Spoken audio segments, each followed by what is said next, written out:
maksiat. Apapun dalam hidup ini pun kita maksiat terhambat. Durhaka ke orang tua, maksiat. Meninggalkan sholat, maksiat. Melawan laki, maksiat. Jahat dengan istri, maksiat. Durhaka sama orang tua, maksiat.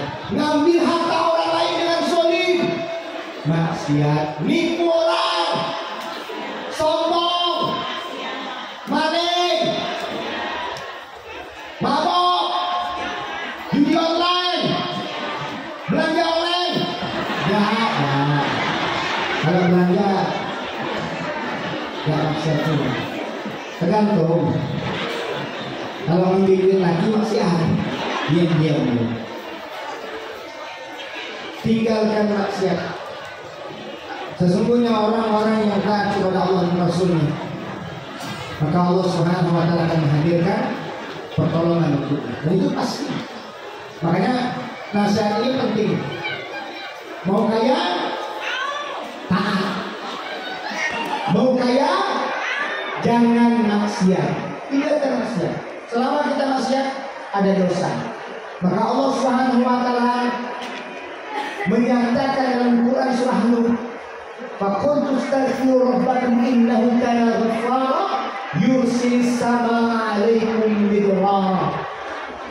Maka bertaubatlah, beristighfarlah, mohon ampunlah kepada Allah. Sesungguhnya Allah itu Maha Pengampun. Dan Allah akan menurunkan dari langit ke bumi hujan yang lebat. Hujan yang lebat. Makanya maksiat dosa yang menghambat rezeki dalam hidup kita. Dia usah nyalahkan siapapun. Jadi kalau bunda yang ada termasuk saya sekarang, kalau hidup kita seret, ekonomi kita susah, rezeki susah datang, anak dan dengar, bini bantah, susah dagang dan laku-laku, masalah dan hilang-hilang, jangan-jangan kita sedang larut dalam kemaksiatan. Dosa sumber masalahnya, dosa yang menghalanginya. Makanya mulai hari ini kita minta ampun kepada Allah, banyak-banyak bertaubat. Nabi Sallallahu Alaihi Wasallam istighfar sehari berapa kali? 100 kali. Nabi Sallallahu Alaihi Wasallam yang dijamin masuk surga 100 kali dia beristighfar. Kenapa? Karena kita tahu kemaksiatan akan menghambat segala-galanya dalam hidup kita. 1, taat. 2, munajat. Kata Syekh. Jadi saya mau oleh-olehnya. Kalau mau kaya katanya apa? Banyak-banyak berdoa, banyak-banyak bermunajat. Ad-du'a bukan ibadah. Doa itu otak ibadah.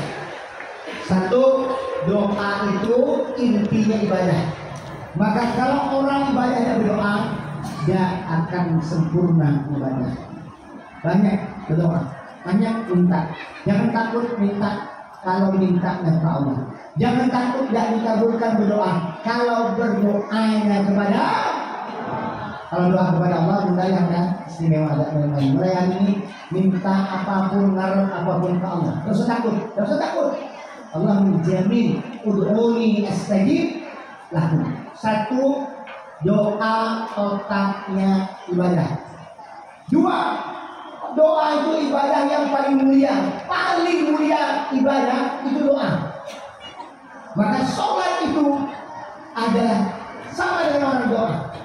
Maka isi dalam sholat itu penuh dengan doa. Makanya kata ulama, doa itu adalah ibadah yang paling mulia. Jadi jangan takut berdoa. 3, doa itu mengubah takdir. Saya suka bahas ini. Saya mau ngomong ini. Siapa yang tidak berdoa, nya sombong. Siapa yang tidak berdoa, dia rugi. Karena doa macam mengubah takdir. Contoh, misal, kalau tadi kita berangkat ke sini, kita berdoa, Ya Allah, berikanlah saya keselamatan sampai di tempat kegiatan, pulang ke rumah, sampai rumah sehat lahir batin afiat. Itu doa mudah ya, yang harusnya tadinya kecelakaan, tapi karena ada doa tadi maka berubah. Doa pajak menolak takdir, pajak mengubah takdir. Dan ini hadis sahih, ulama sepakat. Makanya doa. Contoh, jodoh. Kadang-kadang kita nggak habis pikir ya. Buya ngomong macam ini supaya kita ini jangan seperti orang yang tidak sadar bahwa hidup kita ini semuanya di dalam skenario Allah. Di dalam skenario Allah. Yo, dengar kisah ini.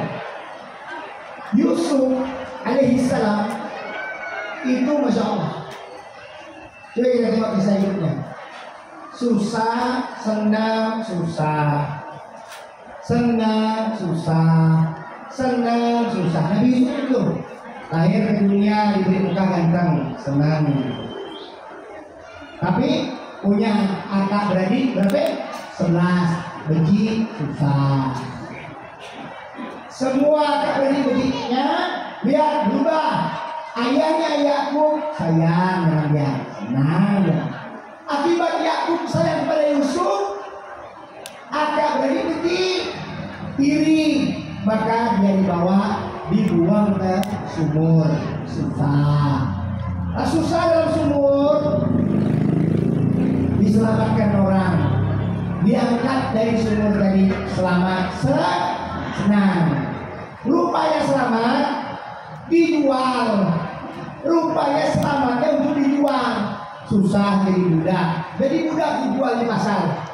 Sudah dijual di pasar, susah kan? Dibeli orang kaya.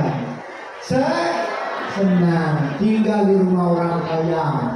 Rumah Aziz namanya. Istrinya yang kita kenal dengan sejarah. Ini tidak ada dalam hadis, tidak ada dalam Quran, tapi ini kisah Israiliyat. Namanya Zulaikha. Tinggal rumah orang kaya senang, tapi di rumah orang kaya istri Aziz diam-diam jatuh cinta dengan Yusuf yang ganteng tadi. Jatuh cinta dengan Yusuf, dikurung Yusuf dengan 3 pintu. Yusuf dikurung 3 pintu. Pintu pertama, pintu kamar. Kalau Yusuf lari mendobrak pintu kamar, nanti ada 1 pintu. Pintu apa? Pintu ruang tengah. Dikunci sama Zulaikha. Kalau Yusuf keluar dari kunci pintu yang kedua, maka ada pintu yang ketiga, pintu depan dikunci. 3 pintu dikunci. Dikurung dalam kamar. Yusuf ganteng dikurung sama Zulaikha cantik. Keren ya? Seru kira, tapi kali ini dosa. Karena Zulaikha ada bahasa bangkainya, yo so, gawi lah so. Karena bahasanya itu, dia bayar, tidak usah pening-pening, dan mudahkan ceritakan kepada siapapun. Akan kututup cukup kita berdua yang tahu. Masya Allah. Itu orang zaman dulu ujian orang soleh. Saya membayangkan kalau itu diuji kepada kita. Dia saya pakai 3 kunci ya. Dia dikunci gawi oh. Dia pakai kunci gawi. Ditolak. Lah, dia rumah orang kaya senang menolak ajakan Zulaikha untuk zina. Yusuf masuk penjara. Bayangkan, sebelum masuk penjara, Yusuf dipermalukan. Kesel Zulaikha karena dihina sama orang-orang kaya Mesir, wanita-wanita kaya Mesir. Maka masya Allah, Zulaikha sakit hati, ngundang semua orang-orang kaya Mesir, diundang untuk nengok ketampanan Yusuf. Dihidangkan buah, dikasih pisau. Pas mereka sedang memegang buah, sedang mengupas buah dengan pisau. Zulaikha bilang ke Yusuf, keluar Yusuf, saya mau menunjukkan kepada wanita-wanita ini, mereka menghina saya, cemen, ada orang bini cantik jatuh cinta sama budak. Oh, belum tahu ya. Pas Yusuf lewat penganga-nganga bibi Mesir dia, penganga sambil Yusuf yang tergantang meleleh, meleleh. Mereka tidak sadar sudah menyayat tangan-tangan mereka, saking gantengnya Yusuf. Masuk penjara, menderita. Dalam penjara ada orang kawan yang di penjara mimpinya ditafsirkan bahwa yang satunya akan dibebaskan, yang satunya akan dihukum mati. Benar, heboh seluruh isi penjara, semua orang setiap mimpi cerita kepada Yusuf. Kalau kita mimpi yang benarnya tidak ditafsirkan, susah juga, bahaya. Makanya ada 3 waktu mimpi. Ini ilmu, jadi Buya belajar karena aku sempat mimpi, bukan mimpi basah, mimpi. 3 waktu mimpi. 1, mimpi di siang hari, maka itu hayalan belaka. Orang nyebutnya mimpi di tengah siang bolong, itu mimpi hayalan. Ingat, mimpi sesudah isya sampai pertengahan malam itu mimpi datang dari setan. Itu mimpi semua datang dari setan. Mimpi di sepertiga malam sampai sebelum subuh itu mimpi yang benar. Itu waktu mimpi. Tapi tidak bisa saya mentakbir mimpi. Nah, Yusuf satu saat raja bermimpi. Akhirnya Pak, Yusuf menafsirkan mimpi raja. Dan benar, Yusuf dikeluarkan dari penjara. Yusuf diangkat menjadi bendaharawan Mesir. Saya ngomong begini, ngomong sama bunda, Nabi Yusuf diuji, apalagi kita yang bukan Yusuf. Jadi mulai hari ini, kalau menerima permen, jangan hanya ambil permennya, tapi harus siap dengan bungkusnya. Kalau pengen menerima nikmat, jangan hanya siap ambil nikmatnya, tapi juga harus siap dengan ujiannya. Masya Allah. Nah, ini rezeki yang terbuai. Lanjut. Hidup ini apa? Siap senang, siap susah. Tapi selama tidak dosa, selama tidak maksiat, lakukan kebaikan itu. Allah pasti buat kita kaya, pasti.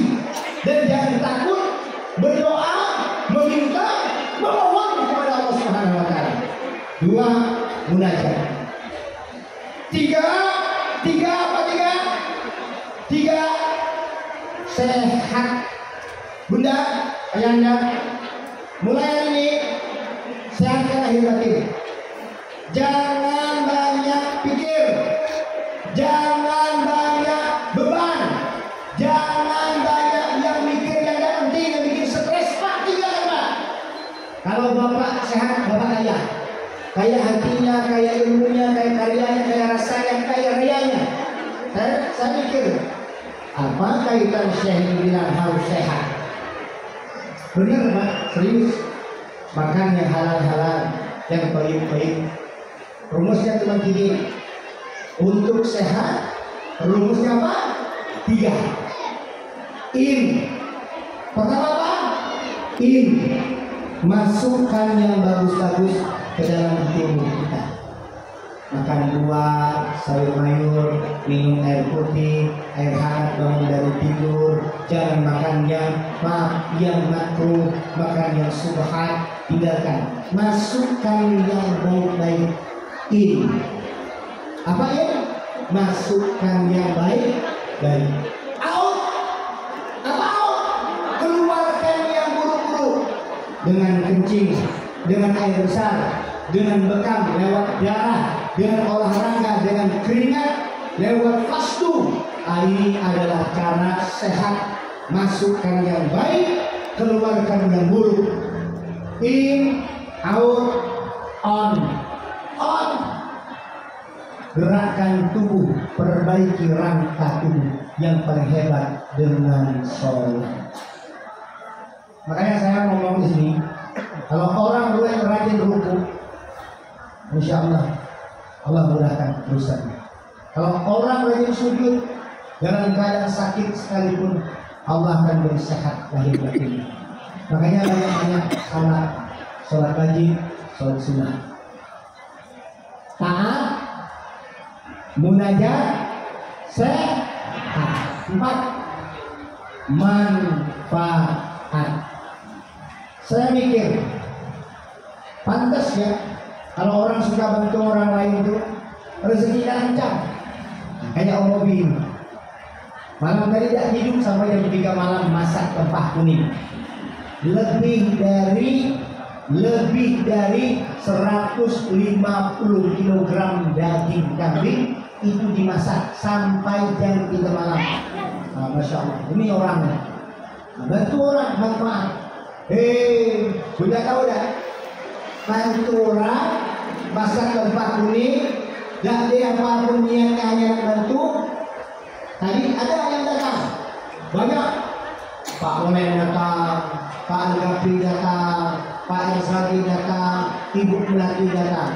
Saya dapat informasi tadi, rupanya tadi Ibu Melati itu borong ini, ya benar tak?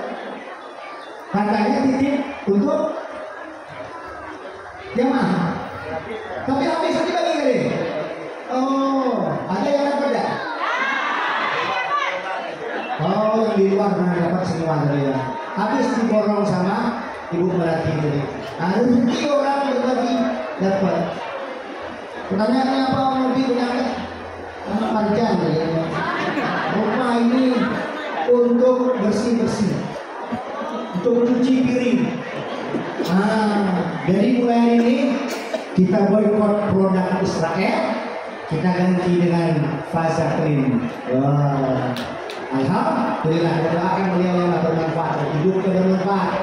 Ustaz, ibu-ibu deh kalau makan rempah kuning kasihan, kalau udah berbuah, gimana ya?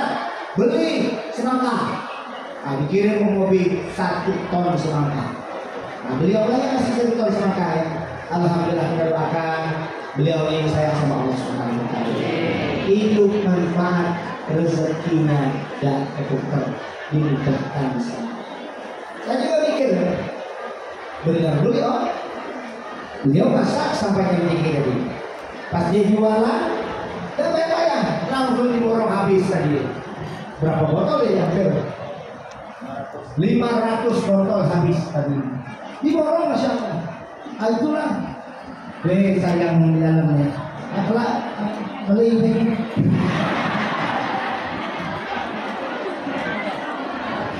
Tahu saya, siapa tahu yang berhenti dari produk Israel kan langsung saja ini produk orang Bangka buatnya langsung. Wow, Masya Allah. Baik, lanjut lagi. Ini baru pembukaan sebenarnya, karena ini bahas tentang oleh-oleh. Jadi saya dapat oleh-oleh dari Syekh, kalau mau kaya, tidak miskin hidup, 4 amalannya. 1, berbagus taat. 2, banyak-banyak munajat. 3, sungguh-sungguh memperjuangkan hidup sehat. 4, jadilah orang yang paling bermanfaat. Masya Allah. Setelah aku pikir-pikir, memang kaya orang sehat itu